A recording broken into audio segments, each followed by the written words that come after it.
안녕하십니까? 오늘은 하나님이 주신 양심에 대하여 한번 생각해 보도록 하겠습니다. 하나님이 인간에게 주신 법 중에 하나가 우리 마음 속에 있는 양심입니다. 서양 속담에 양심은 고소자를 필요로 하지 않는다, 이런 말이 있습니다. 양심은 우리 각 사람의 마음 속에 있는 하나의 사법기관입니다. 어떤 일을 하고자 할 때 마음에 옳다는 생각이 들지 않고 꺼름직하게 느껴지는 것은 바로 양심의 작용입니다. 양심이 동의를 하지 못한다는 그런 말입니다. 창세기에 나오는 아담은 선악과를 먹었습니다. 그 후에 아무도 책망하지 않았는데 스스로 숨었습니다. 야곱은 형을 속인 일로 인해서 먼 곳으로 도망가서 20년간 도피 생활을 하고 금유환양을 하면서 밤새도록 씨름하는 고민을 했습니다. 베드로는 한 여자 종 앞에서 예수를 모른다고 부인을 하고는 밤새 새벽에 통곡하면서 지냈습니다. 이 모두가 양심의 가책을 받아서 한 행동입니다. 가인은 인류 최초로 동생을 죽이는 살인죄를 범했습니다. 그 당시는 모세가 이스라엘의 최초의 성문법이라 할 수 있는 십계명을 받기 전입니다. 그러니까 성문법인 십계명이 있기 이전의 행위였기 때문에 오늘날 말하는 법학에서 말하는 죄형 법정주의의 정신에서 비춰보면 범죄가 성립하지 않습니다. 죄는 항상 법이 있은 이후에 있어야 성립하는 것입니다.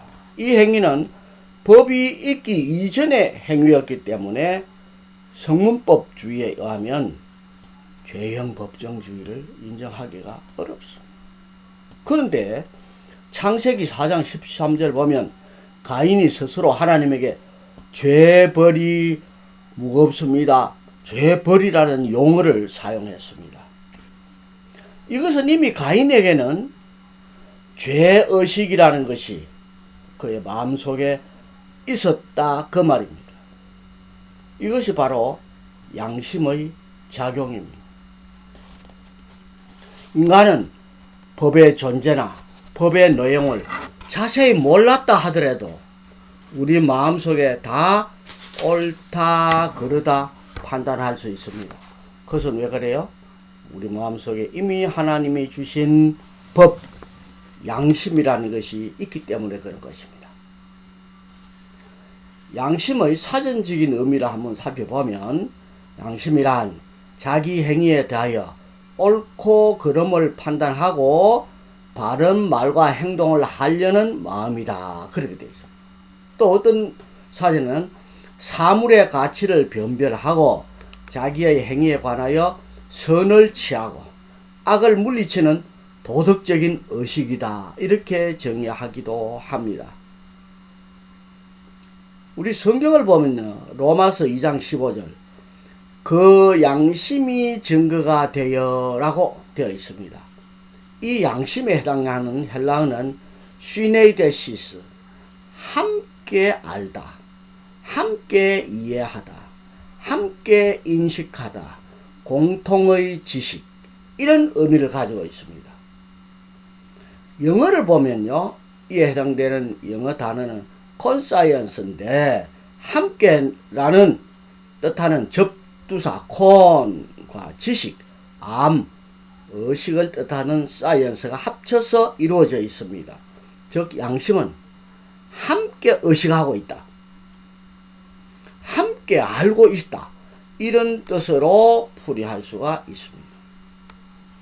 고린도전서 10장 29절 상반절을 보면 내가 말한 양심은 너희의 것이 아니요 남의 것이니 라고 했습니다.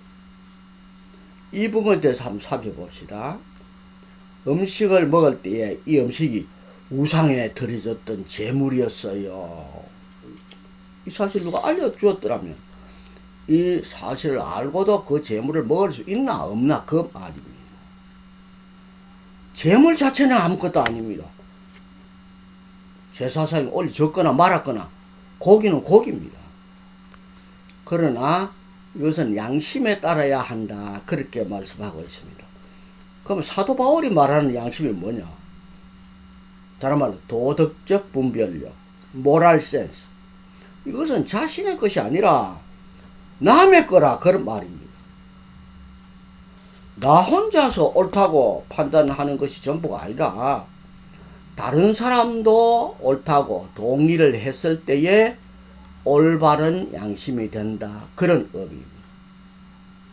그래서 음식 하나를 먹을 때도 내가 먹고 싶은 대로 먹고 그저 배를 채우는 것이 아니라 사회적인 규모와 질서가 있어야 합니다. 그래서 먹는 방법이 있죠. 식사 매너가 다 있지 않습니까? 그 음식을 먹어야 할 때가 있고 먹지 말아야 할 때가 있는 것입니다. 음식 하나에도 사회적인 관습이 있고 법이 있습니다. 그 관습과 법에 따라서 도덕적인 판단을 합니다. 그런데 고린도전서 10장 29절 하반절에 보면요 이런 말씀이 있어요. 어찌하여 내 자유가 남의 양심으로 말미암아 판단을 받으리요. 이렇게 되어 있거든요. 얼핏 보면 상반절 하반절이 앞뒤가 서로 맞지 않는 얘기처럼 들립니다. 자, 다른 사람들도 옳다고 동의를 했을 때 그게 양심이 되는 거지. 다른 사람이 동의를 하지 않는데 저 혼자 옳다고 한다고 해서 양심이 되는 게 아니다. 그렇게 했는데 하반절에 가면 그래도 어째서 내 양심이 남의 양심 때문에 판단을 받아야 하는가 이럴 때 있습니다. 그래서 이 부분에 대해서는 우리말 성경을 보면 아주 이해하기가 쉽도록 되어 있습니다. 우리말 성경에는 지금 이렇게 되어 있어요. 제가 있습니다. 내가 지금 말하는 양심은 자신의 양심이 아니라 다른 사람의 양심입니다.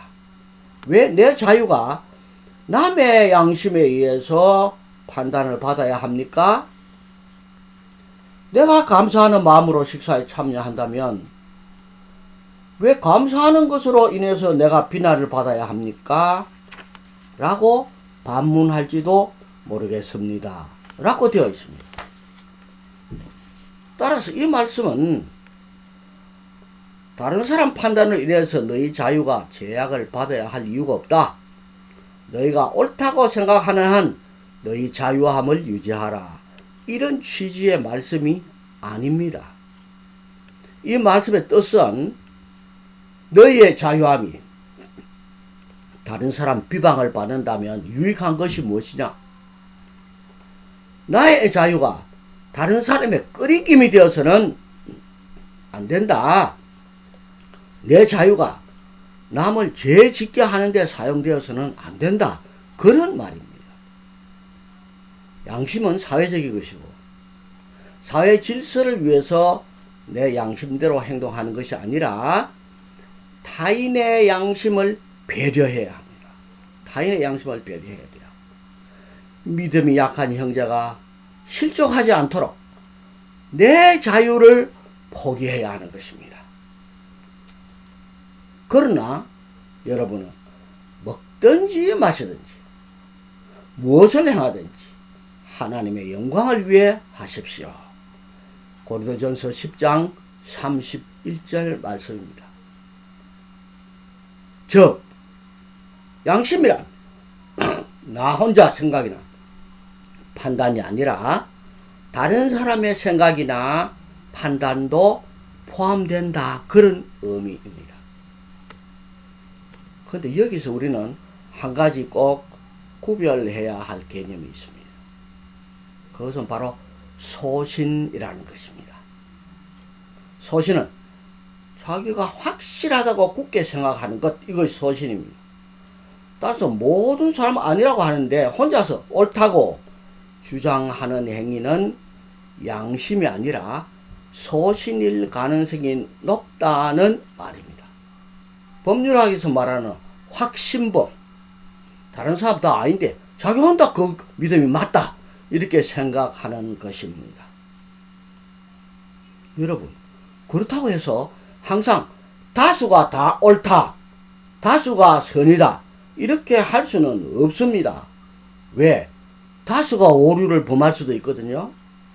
그래서 이 부분에 대해서는 아주 신중하게 판단을 해야 합니다. 양심은 하나님이 우리 각 사람들에게 주신 마음입니다. 우리는 양심의 소리에 귀 기울여야 합니다. 양심이 명하는 대로 움직여야 합니다. 양심의 소리에 순종하지 않는다는 말은 하나님이 주신 마음대로 움직이지 않는다, 그 말입니다.